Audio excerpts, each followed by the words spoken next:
Assalamualaikum warahmatullahi wabarakatuh. Kami dari kelompok 2 akan mempresentasikan tentang strategi pemasaran yaitu marketing planning. Asik. Oke, sebelumnya ada pepatah tuh bilang tak kenal maka tak sayang nih guys. Oke, kalau gitu biarkan saya perkenalkan diri dulu sendiri. Saya Rafli Avanda Putra, NIM 252. Dan saya sendiri Anugrah Hasfi 256. Oke, dan kita jadi kelompok 2. Asik. Jadi kita mau bahas apa sih Nugi ini? Jadi materi kali ini kita akan membahas tentang marketing planning, Pli, gitu. Oke, marketing planning ya. Dari foto ini apa sih yang kita bisa dapatkan gitu? Dari foto ini terlihat ini ada Om Deddy Kobuser nih. Dan apa sih yang bisa kita dapatkan dari foto di atas nih? Nah, kalau kita lihat dari segi marketingnya nih, asik segi marketing nih kelihatan nih ada tempat diskusi cepat, ada Scarlett, Lee Mineral, Tokopedia. ada Tokopedia, banyak banget. Dan ada juga yang asbak rokok. Ada asbak rokok juga, dan ini namanya itu adalah product placement. Oke. Kalau dari gambar yang ini, Bli, ini biasanya Starbucks ini yang biasanya Starbucks, kopian mahal.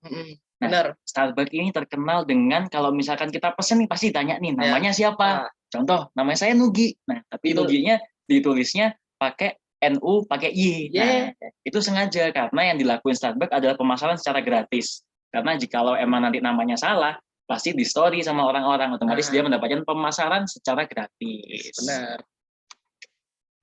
Nah, ada lagi nih Nugi, ada Holy Wings nih. Yang terkenal gitu. Yang terkenal nih. Nah, ini ada tulisan kayak gini. Menurut Nugi gimana nih? Kalau menurut aku ini salah satu strategi marketingnya gitu. Jadi setiap apa sih namanya di tempat depan Olive itu kayak setiap ada acara di hari Sabtu itu ada kayak thumbnailnya gitu loh. Asik. Contoh ini Lydia Kamu Jahat. Ini salah lagi satu hangat-hangatnya ya pas itu ya. Ikatan Cinta ya. Oke, bukan dong. Oh, bukan ya? Putus. Oh, Layangan Putus. Beda dong. Oke, kalau gitu kita next lagi nih, bauran pemasaran. Jadi mungkin bisa dijelasin nggak sih Nugi bauran pemasaran? Jadi bauran pemasaran itu yaitu menurut Kotler dan Armstrong adalah seperangkat alat pemasaran taktis yang meliputi produk, harga, promosi, dan pendistribusian yang berada dalam kendali manajer pemasaran perusahaan, dan perusahaan memadukannya untuk mendapatkan respon yang diinginkan oleh target pasar. Apa saja sih bauran pemasaran itu, Pli? Yaitu ada banyak ya. Price, promotion, place, people, process, physical evidence. Next ya. Jadi emang bauran pemasaran itu bisa kita kenal dengan kayak marketing mix gitu ya biasanya. Benar. Jadi kalau apa sih hubungan antara marketing mix dan marketing planning, Pli? Jadi fungsi marketing mix adalah untuk membantu kita dalam memuaskan atau merumuskan marketing planning yang efektif. Dengan begitu, kita bisa mengkomunikasikan produk kita kepada target pasar yang tepat dengan pesan yang sesuai gitu. Berarti emang ada korelasinya berarti antara ketika kita membuat marketing planning sama marketing mix atau bauran pemasaran tadi itu ya Nugi. Jadi kayak kita harus kepada target pasar yang tepat dan dengan pesan yang sesuai gitu. Jadi kayak ini sih yang kita mau sampaikan dan ini target pasar kita yang tepat gitu. Jadi kita nggak perlu salah sasaran lagi gitu target pasar kita. Berarti emang kita harus ngebuat marketing mix yang bagus, bauran pemasaran yang bagus supaya kita bisa ngebuat planning yang bagus juga. Nah, benar. Next ya. Oke. Jadi marketing planning menurut beberapa ahli, menurut Freddy Rangkuti menyatakan bahwa marketing planning merupakan sebuah strategi yang disusun untuk mengantisipasi pengaruh kebijakan ekonomi, peningkatan peran pelanggan dalam pengambilan keputusan pengembangan produk, persaingan dan misi perusahaan yang pada akhirnya harus ditetapkan secara praktis di lapangan. Dan menurut Philip Kotler menyatakan bahwa rencana pemasaran adalah suatu keluaran yang paling utama dan proses perencanaan di mana perencanaan tersebut dibuat untuk merespon perubahan kondisi. Memang ini pakar-pakar di bidang manajemen ya. Nah, iya benar. Lagi Philip Kotler ya. Next ya. Oke. Bisa dibacakan tentang features of marketing planning, Mas Raffi. Oke, nah jadi kalau yang sekarang kita lihat ini adalah feature of marketing planning. Jadi ada 8 karakteristik penting nih teman-teman dari rencana pemasaran yang akan kita bahas nih. Jadi yang pertama itu ada kayak continuous process. Jadi feature-nya adalah fitur-fitur dari marketing planning nih. Apa aja sih yang harus kita lakuin kayak gitu Nugi? Oke. Ada 8 nih. Yang pertama aku bakal jelasin dulu nih. Ada continuous process. Jadi continuous process itu adalah ketika kita membuat marketing planning, ketika kita merencanakan, kita tuh harus bisa merencanakan dalam jangka pendek, jangka menengah, dan jangka panjang. Karena sekali kita jalan kita langsung banyak gitu Nugi. Langsung sekarang, tengah, dan masa depan kayak gitu. itu yang dinamakan continuous proses yang kayak untuk jangka panjang, pendek, dan menengah. Iya, kayak karena dia bahasanya sendiri continuous, berkelanjutan. Jangka pendek, menengah, panjang, jadi dia berkelanjutan. Nah, di yang kedua nih teman-teman, ada juga yang namanya customer oriented. Apa tuh? Nah, dari bahasanya nih Nugi, customer oriented nih, customer berarti kan pelanggan. Oriented adalah orientasi. Jadi ketika emang kita ngebuat nih yang namanya marketing planning, kita juga harus berdasarkan pelanggan kita, berdasarkan target market kita nih. Jadi cara pemasaran yang benar itu kita sesuaikan juga sama pelanggan. Kayak tadi udah dijelasin sama Nugi nih, bola pemasaran. Ada dong namanya product, place, price, placement, people. Nah, itu salah satunya. Yaitu target marketnya kita sendiri. Kalau writing dokumen, kayak berarti kayak penulisan gitu. Iya, berarti dari writing dokumen berarti ini adalah marketing planning ini harus tertulis. Nggak boleh nih kita, aduh aku kayaknya dalam bulan depan aku mau ini deh rencana aku gini. Oh, nanti bisa lupa dong. Berarti nggak boleh di kepala aja. Berarti kita harus menulis harus gitu. Ditulis dan harus distrukturkan. Jadi misalkan written dokumen nih harus jelas nih marketing planning.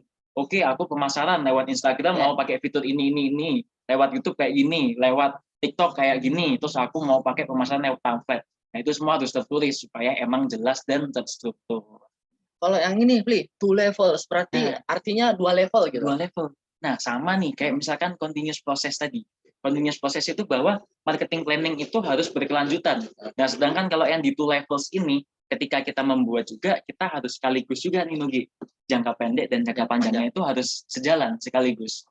Jadi emang berkelanjutan dan dibuatnya sekaligus atau 2 levels itu tadi. Nah, di next-nya sendiri ada marketing opportunities. Nah, marketing opportunities ini adalah kesempatannya kita nih. Jadi misalkan kita nih punya perusahaan apa gitu, nah kita juga harus pandai-pandai melihat opportunities-nya kita.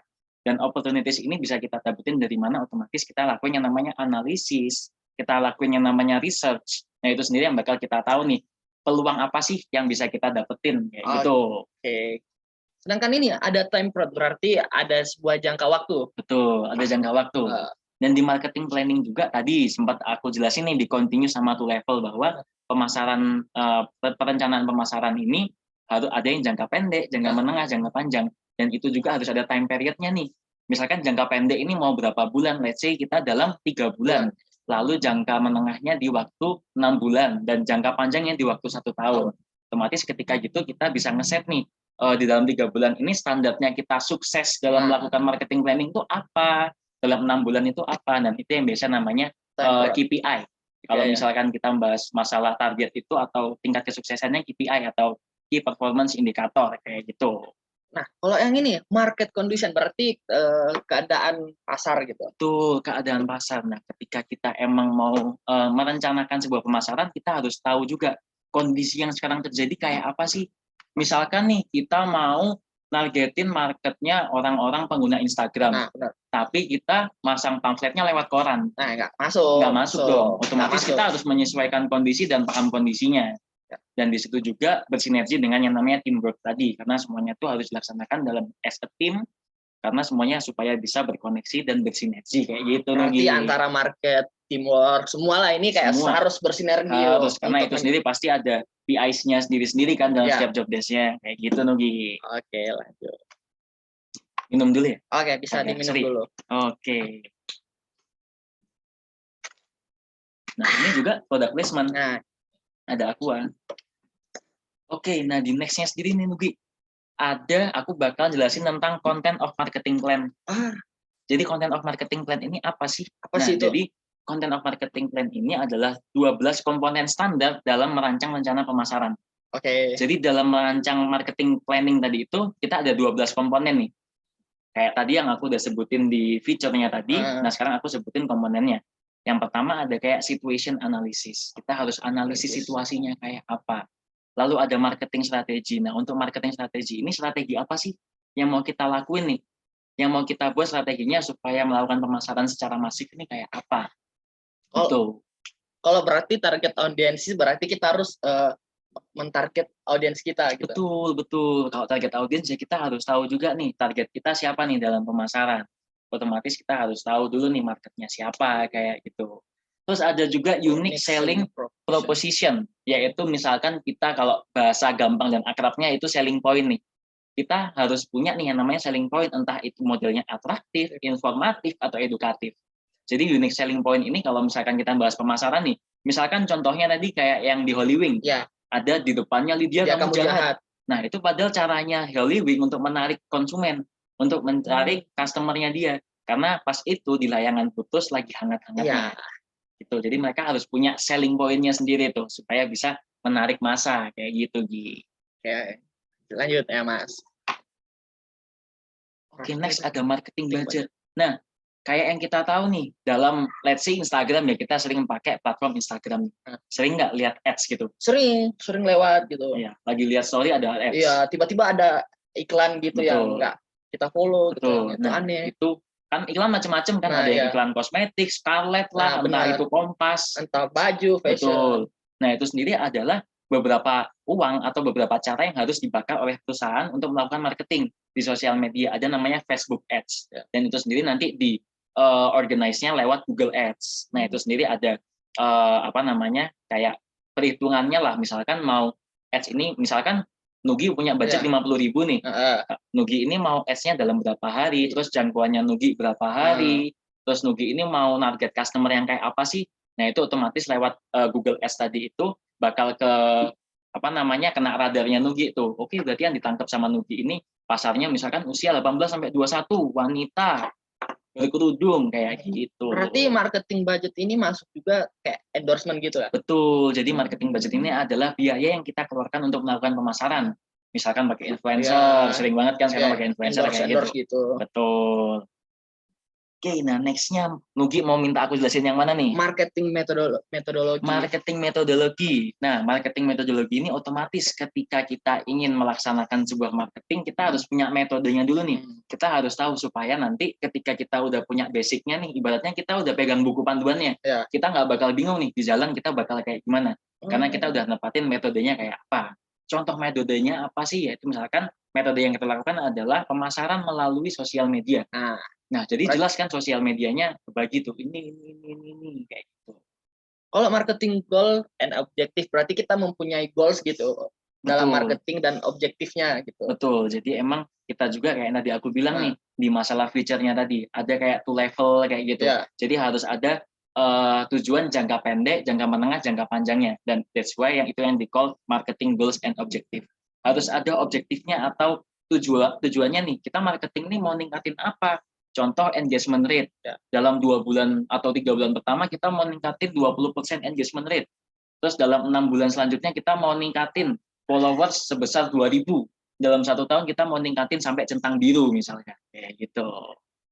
Kalau marketing segmentation ini? Nah, ini sebenarnya gampang sih marketing segmentation. Kalau dari Nugi kira-kira memahaminya apa nih? Tentang gimana segmentasinya pasar gitu? Segmentasi yang gimana tuh? Aku kurang tahu, makanya aku nanya. Oke, jadi market segmentation nih, kayak segmentasi pasar nih. Misalkan kita pakai pasar, biasanya kita contohnya itu paling dekat adalah dari skala ekonominya, kayak menengah ke bawah, menengah ke atas gitu.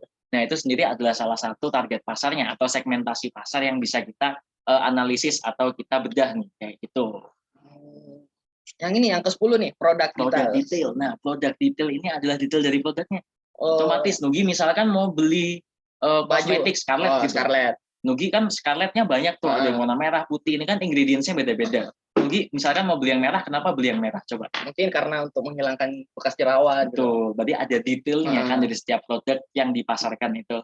Nah, itu that's why yang di-call product detail sebagai komponen standar dalam merancang pemasaran. Berarti produk details ini masuk juga ketika di fashion, apa sih namanya, desain baju itu masuk dalam produk details gitu ya? Misalkan dijelaskan nih, misalkan kita membawa baju modelnya, let's say Arif Muhammad sempat buat apa Billionaires. Ada yang namanya Manilisa, dijelaskan kan ini Manilisa ini apa sih asal usulnya, idenya dari mana, historicalnya ada. Kayak gitu guys. Oke, nah di 2 yang terakhir ini ada pricing detail sama ada integration. Jadi di kayak pricing details ini kita dalam ngelakuin perencanaan ini harus ada pricing detailnya nih. Misalkan kita mau ngeluarin ads nih dalam 1 bulan kita let's say spend 10 juta buat ads. Terus kita juga nge-spend 5 juta buat bayar influencer. Terus kita juga spend misalkan 10 juta lagi buat masang di baliho, di jalan-jalan kayak gitu. Kalau yang terakhir ini integrasi. Nah, integrasi ini adalah kayak tadi kita bahas masalahnya teamwork. Kita harus ini integrasi itu kan artinya dalam terminologis adalah kesatuan ya. Jadi ini adalah kesatuan dalam semuanya yang bakal diorganize sama seorang manajer kayak gitu. Oke. Next ya. Nah, Sostak ini apa sih, Kak Rafli? Oke. Nah, jadi Sostak itu apa sih? Nah, jadi aku sempat riset juga nih Nugi kemarin tentang Sostak itu apa sih. Jadi Sostak itu adalah sebenarnya singkatan nih dari situation analysis, objektif, strategi, taktik, action, dan control. Nah, ini sendiri sebenarnya bersinergi nih. Makanya teman-teman kalau lihat gambarnya di sini, ini ada tanda panahnya nih. Tanda panah, tanda panah, tanda panah. Nah, jadi Sostak ini dikenalkan oleh T.R. Smith di tahun 2012. Jadi Sostak itu apa? Sostak itu adalah sebuah planning system, sistem perencanaan. Jadi terdiri dari 6 aspek yang berbeda bagian untuk memastikan perencanaan realistis dan terukur. Konten rencananya akan mengikuti cara konten yang efektif sehingga membuat postingan yang berharga bagi pelanggan dan mengarahkan mereka dalam platform secara konsisten dan menguntungkan. Jadi Sostak ini apa? Misalkan nih, dalam situation analysis, menurut T.R. Smith, di situation analysis ini kita bisa melakukan 2 analisis, kayak analisis PES sama SWOT. Mungkin kita banyak tahunya tentang SWOT, Strength, Weakness, Opportunity, Threat. Nah, kalau PES ini adalah dari kita analisis melalui dari segi politiknya, segi ekonomiknya, segi sosial, dan segi teknologinya itu sendiri. Dan di analisis ini juga ada yang namanya competitor analysis, customer analysis, dan kita juga tentunya analisis selling point dari produknya kita nih, apakah sekitarnya dapat terjual pesat apa tidak. Oke. Itu Nugi. Dan di objektif, nah, kalau di objektif ini sendiri, ada yang namanya SMART. Jadi menurut Smith dan Covey, SMART itu adalah cara menentukan kita tujuannya, yaitu ada specific, measurable, achievable, realistic, dan time related. Jadi spesifik ini kita harus jelas nih, tujuan yang mau kita capai apa, dan measurable apakah tujuannya kita ini dapat terukur apa enggak. Lalu di achievable apakah tujuannya kita ini dapat tercapai apa enggak sih, apakah terlalu overconfident nih kita, oke, aku mau buat centang biru dalam seminggu, nggak mungkin. Nah, itu namanya nggak achievable, nggak realistik juga. Terus ada juga time relate-nya, kayak gitu. Dan ini ada beberapa contoh lainnya dari Sostak itu sendiri, ada taktik, ada action, ada control juga.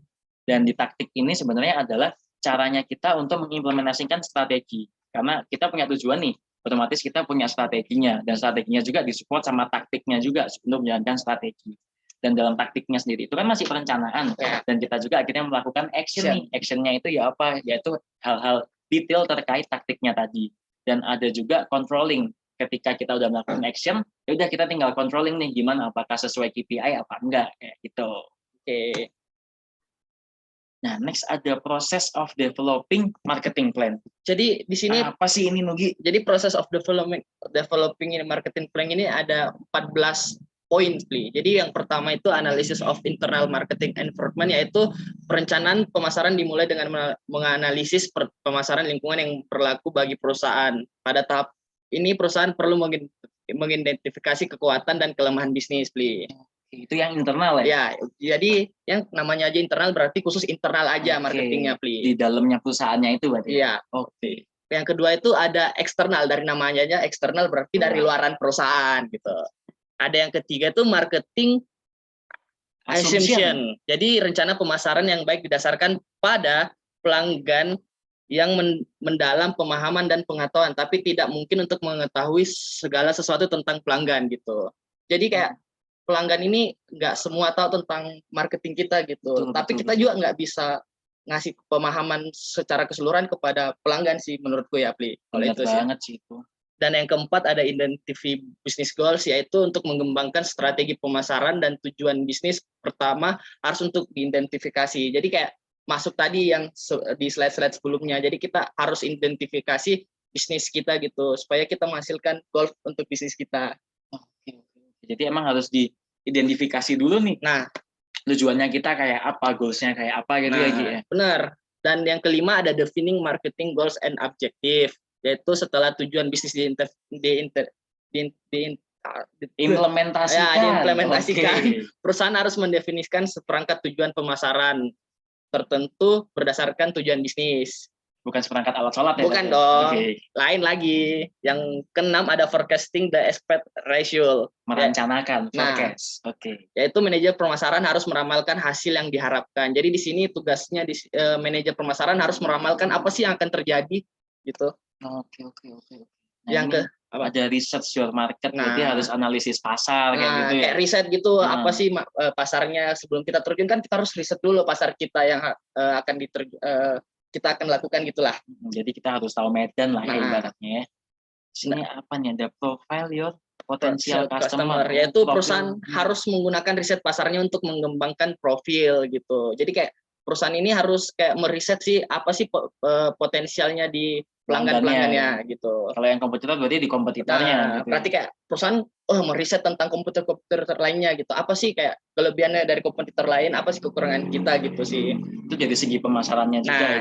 Benar. Dan yang ke-10 ada develop strategies to support your marketing goals, yaitu perusahaan harus membuat daftar target pasarnya dan harus merancang seperangkat strategi untuk menarik dan mempertahankan mereka. Jadi di sini perusahaan harus membuat daftar target pasarnya, siapa aja sih yang harus ditargetin di pasarnya, dan apa sih yang harus direncanakan kayak seperangkat strategi untuk menarik dan mempertahankan konsumennya lah gitu. Oke, supaya konsumennya loyalitasnya dapat nih sama kita nih. Dan ini emang benar-benar yang dijelasin sama Nugi tadi adalah emang marketing plan ya, kayak perencanaan pemasaran. Benar, Pli. Dan yang ke-11 itu ada implement marketing mix, yaitu perusahaan harus mengidentifikasi boran pemasaran taktisnya dengan menggunakan 5 phase pemasaran. Jika dapat memilih kombinasi yang tepat dan dari pemasaran di seluruh produk, harga, promosi, tempat, dan orang, maka strategi pemasarannya lebih mungkin berhasil, Pli. Kayak yang tadi ya, hubungannya boran pemasaran sama marketing planning.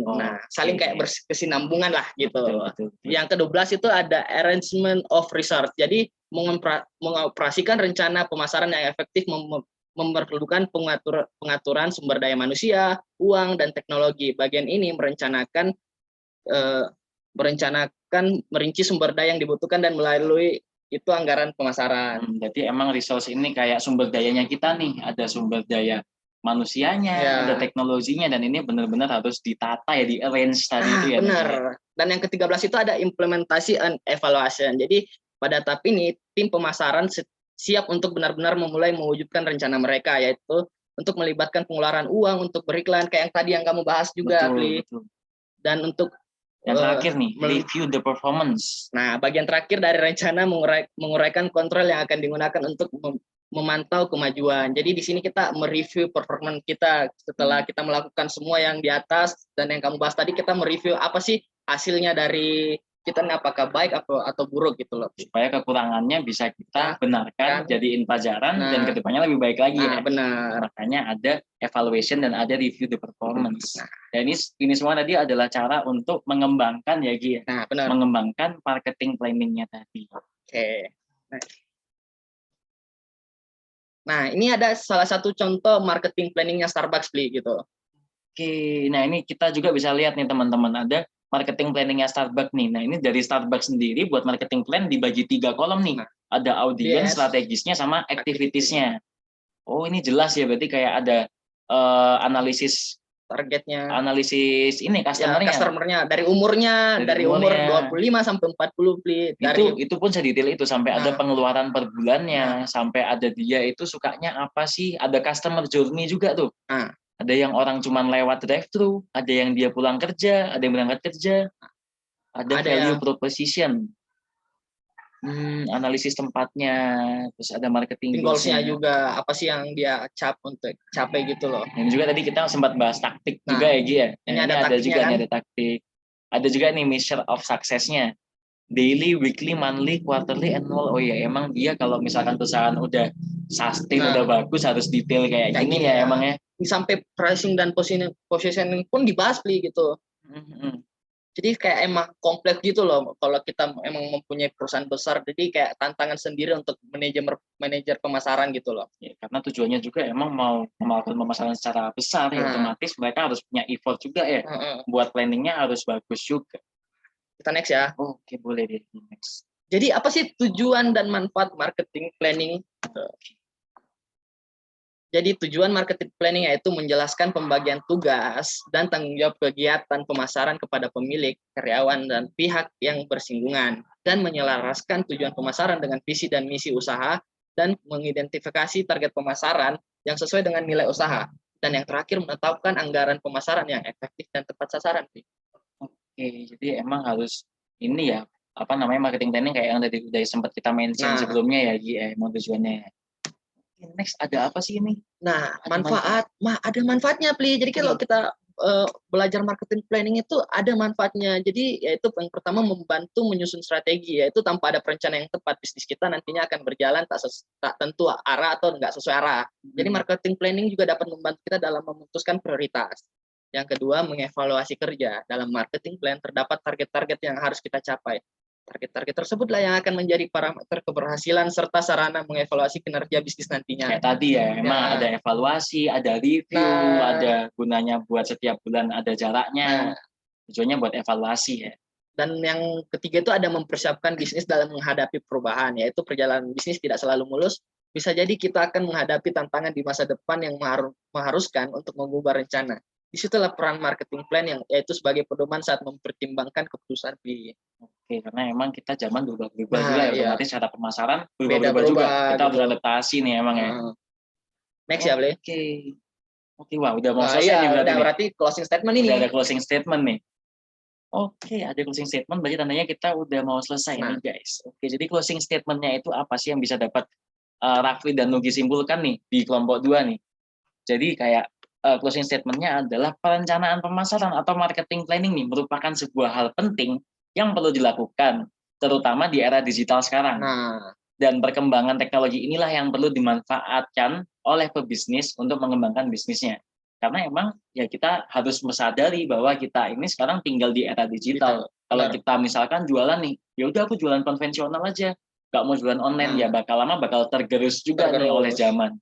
That's why kita harus memanfaatkannya juga dan otomatis kita harus belajar. Oke, last but not least ini ada salah satu quotes dari Joe Chernoff, yaitu good marketing make the company look smart, but a great marketing make the customer feel smart. Jadi artinya apa sih? Jadi good marketing make the company look smart. Pemasaran yang bagus membuat perusahaannya terlihat pintar. Sedangkan pemasaran yang hebat adalah pemasaran yang membuat customernya atau pelanggannya merasa pintar. Oke, sangat bagus ya. Keren emang dari Joseph ini, keren banget ini emang. Oke guys, thank you banget udah dengerin kita berdua menjelaskan tentang marketing planning. Kita tunggu buat pertanyaannya teman-teman di presentasi besok, di kelas-kelas besok. Dan aku mau ngingetin nih, daripada kita bertanya gimana kalau kita sharing insight aja nih. Karena ya kita sama-sama generasi millennials nih, pasti kita paham banget yang namanya era digital. Jadi kalau buat teman-teman yang mau ada pertanyaan, see you besok. Bye-bye. Selamat diskusi teman-teman. Assalamualaikum warahmatullahi wabarakatuh.